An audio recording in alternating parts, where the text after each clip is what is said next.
नमस्कार दोस्तों। तो दोस्तों आज हम बात करेंगे टोक्यो ओलंपिक्स 2020 के बारे में और इस ओलंपिक्स में इंडिया की परफॉर्मेंस कैसी रही, इंडिया ने कौन से मेडल्स इस ओलंपिक्स में अचीव किए और इंडिया की रैंकिंग इस ओलंपिक्स में क्या रही। तो दोस्तों बिना देरी किए चलिए बढ़ते हैं हमारे कंटेंट की ओर। और अगर आपने इस चैनल को लाइक शेयर और सब्सक्राइब नहीं किया तो प्लीज़ इस चैनल को लाइक शेयर और सब्सक्राइब कर दीजिए।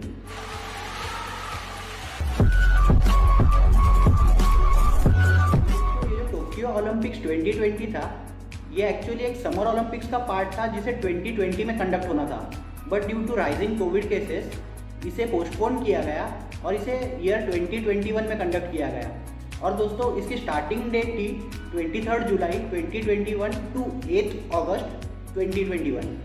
तो दोस्तों टोक्यो ओलंपिक्स में टोटल 33 स्पोर्ट्स ऑर्गेनाइज किए गए थे और जिन्हें पार्टिसिपेट किया 11,090 एथलीट्स ने from all over the world. इसमें 127 इंडिया के एथलीट्स क्वालिफाई हुए थे और उन्होंने 18 डिफरेंट स्पोर्ट्स में इंडिया को रिप्रेजेंट किया। तो भवानी देवी मैम ये इंडिया की फर्स्ट ऐसी फेंसर बनी जो ओलंपिक्स में फेंसिंग में ऑफिशियली क्वालिफाइड हो गई। नेत्रा कुमानन मैम ये इंडिया की फर्स्ट ऐसी फीमेल सेलर बनी जो ओलंपिक्स में ऑफिशियली क्वालिफाइड हो गई।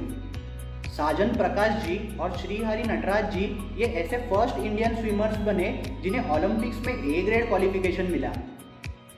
दोस्तों मेरी कॉम मैम ने भी एक टॉप क्लास परफॉर्मेंस दिखाई और इनकी बहुत ही कट टू कट फाइट हुई ब्रॉन्ज मेडल के लिए।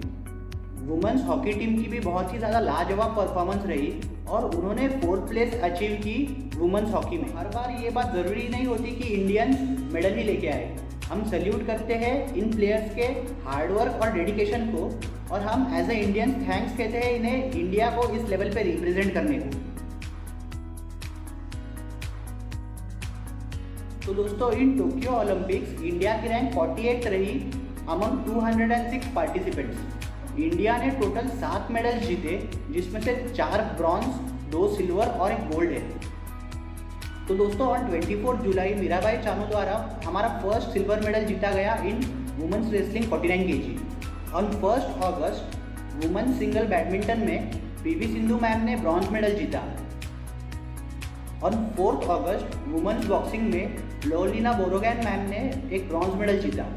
तो दोस्तों ऑन 5 अगस्त इंडिया के द्वारा 2 मेडल जीते गए, एक सिल्वर और एक ब्रॉन्ज। सिल्वर मेडल जीता रवि कुमार दहिया सर ने इन 57 kg रेसलिंग और ब्रॉन्ज मेडल हमारे मेंस हॉकी टीम द्वारा जीता गया।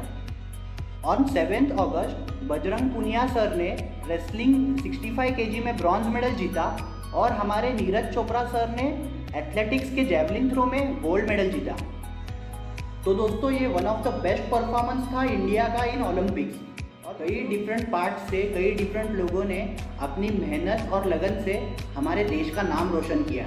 बस दोस्तों इंडिया की एक मेजर प्रॉब्लम है कि यहाँ के ऐसे हार्ड वर्किंग और मेहनती एथलीट्स को अचीवमेंट मिलने के बाद इम्पोर्टेंस और रिकॉग्निशन दिया जाता है। दोस्तों इंडिया का एक स्टीरियोटाइप होता है कि हमारा बेटा डॉक्टर बनेगा या हमारा बेटा इंजीनियर बनेगा। तो दोस्तों अभी काफ़ी ज़्यादा हाई टाइम आ गया है कि हम इन स्टीरियोटाइप से बाहर निकले और अगर इंडियंस अपने पैशन को अपना प्रोफेशन बना ले तो इंडिया को और इंडियंस को सक्सेसफुल होने से इस दुनिया की कोई ताकत नहीं रोक सकती। तो दोस्तों अभी हाई टाइम आ चुका है कि इंडियन गवर्नमेंट भी कुछ अपने पॉलिसीज़ में चेंजेस लाके एक प्रॉपर और स्टेबल फंडिंग रखे ऐसे मेहनती और हार्ड वर्किंग एथलीट्स की जो इंडिया को इंटरनेशनल लेवल पे रिप्रेजेंट करते हैं। इंडियन पब्लिक और इंडियन गवर्नमेंट दोनों को हर एक स्पोर्ट्स को इक्वल अपॉर्चुनिटी और इक्वल इम्पोर्टेंस प्रोवाइड करना भी बहुत ज़्यादा ज़रूरी है। तो दोस्तों that's it for the day और मैं फिर से एक बार थैंक्स कहना चाहूँगा दिल से हर एक एथलीट को जिसने इंडिया को ओलंपिक्स में रिप्रेजेंट किया, फिर चाहे उसे मेडल मिला हो या ना मिला हो। हम सारे इंडियंस जानते हैं कि उन्होंने अपना 100% दिया। So thanks a lot. जय हिंद। संकल्प बोल के हम तो निकल पड़े, हर द्वार खोल के गगन कहे विजयी भव, विजयी भव, गगन कहे